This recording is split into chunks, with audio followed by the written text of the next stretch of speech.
Given the unprecedented millions of Biden illegal aliens who are invading our country, it is only common sense that when I'm reelected, we will begin, and we have no choice, the largest deportation operation in American history. We have no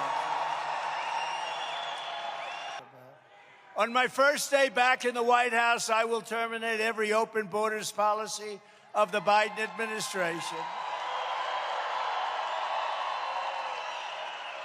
And I will invoke the Alien Enemies Act to remove all known or suspected gang members, drug dealers, or cartel members from the United States, ending the scourge of illegal alien gang violence once and for all. Joe Biden and the Democrat Party are incapable of solving any problem. There's not a problem they've been able to solve. Crooked Joe is a low, you know this, did you ever hear this? Crooked Joe is a low IQ individual. And he is truly the worst, most incompetent, and most corrupt president in the history of our country. In fact, Jimmy Carter is very happy because he looks like that was a brilliant administration by comparison to what you have right now.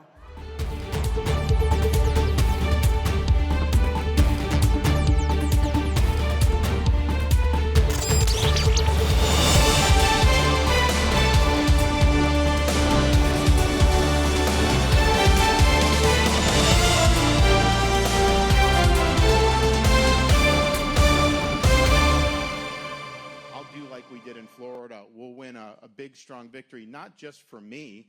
So on day one, we're going to be pretty busy on day one because there's a lot that we need to do. One, we're going to declare the border to be a national emergency.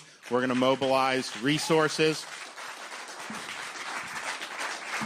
We're going to mobilize resources to stop the invasion. We're going to change policy so that people are deported when they come illegally. We're not going to let people come in and make bogus asylum claims. We are going to build the border wall, but the way you do that and to get, quote, Mexico to pay for it is you impose fees on remittances that people send to foreign countries. A lot of people send money back to Mexico, Central America. You raise billions of dollars a year, plow that right into construction of the wall. We're also going to open up all the domestic energy for production.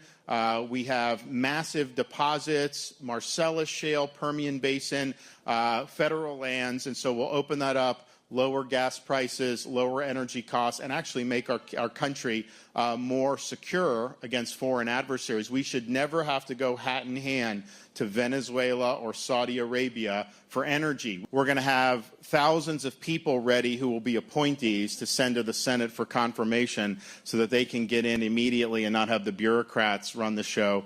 We're also going to have been working with Congress to the key senators and congressmen to know about the legislative vehicles that we're going to do for all the legislative stuff, including what you're going to do in the Senate through budget reconciliation, which is 50 votes.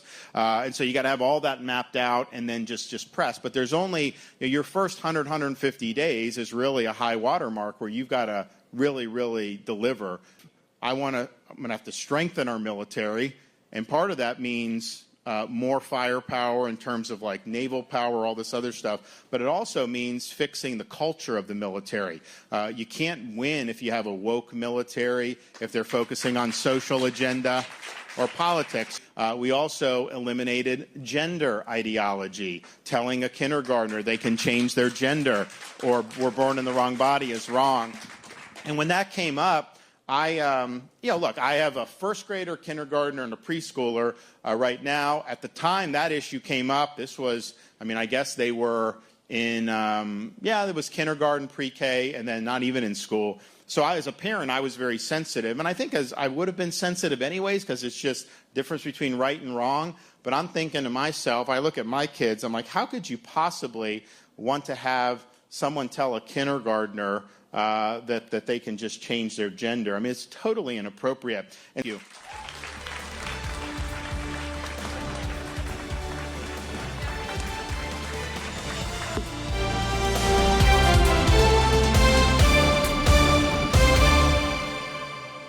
This was the endorsement that everybody I mean, it's huge. You know, first to have the endorsement of the largest conservative, freedom-loving grassroots organization in the country with Americans for Prosperity, and then go get the endorsement of the Live Free or Die governor. I mean, it doesn't get any better than that. Well, look, no one in New Hampshire is going to vote for Nikki Haley just because the governor says so, right? You earn it. I think we've been pretty successful in knowing how to earn it, how to engage with constituencies, what's important, not just what the voters want to hear, but how they want to ask the questions. And most importantly, how they're going to earn the trust. We want to know that as individuals, we come first, and that's exactly what Nikki's bringing to the table. You know, I agree with a lot of Trump's policies. I think he was the right president at the right time. But looking at the situation now, our country's in disarray, the world is on fire, and chaos follows him. And we can't have a country in chaos for 4 more years or we won't survive it. Nobody wants that chaos again.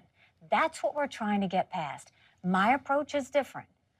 No drama, no vendettas, no whining. I mean, he's running on retribution. He wants to go out and he talks about annihilating his enemies. You guys are exhausting. You're exhausting in your obsession with him. The thing is, the normal people aren't obsessed with Trump like you guys are.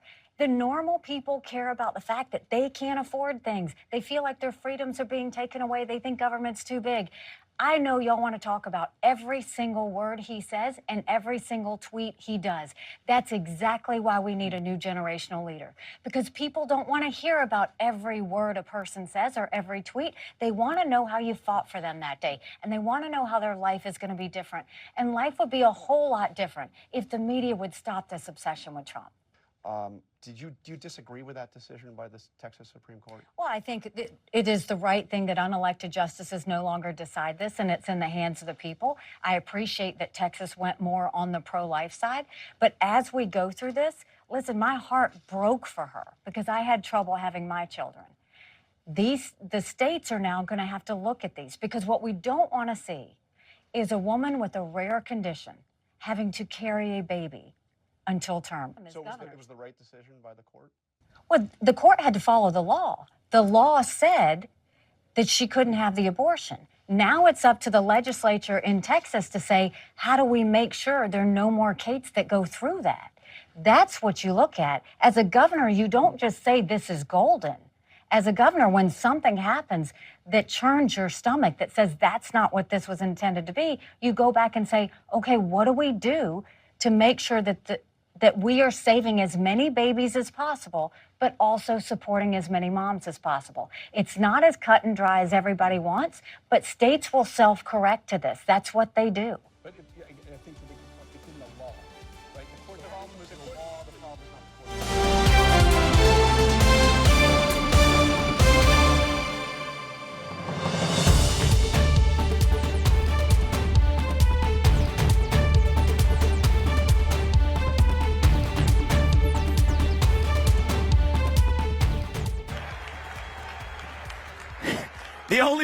And I think you got to ask yourself, why am I the only candidate in this race who can say certain things? That January 6th was the product of entrapment, that our money is being sent to persecute Christians from Ukraine to Armenia, something you're not supposed to talk about, to the fact that the climate change agenda is a hoax because it has nothing to do with the climate and everything to do with China. That it looks not just like an intelligence failure, but an intentional intelligence failure. And I believe that we will release that for the entire public to see. And I will also make this commitment. Most presidents wait until their last day in office to issue their pardons because they don't want the accountability for it. On day one, January 20th, 2025, every peaceful protester that day will receive a pardon. That is justice in this country. USA! USA! USA! USA! USA! USA! USA! USA! Damn right it is. USA first.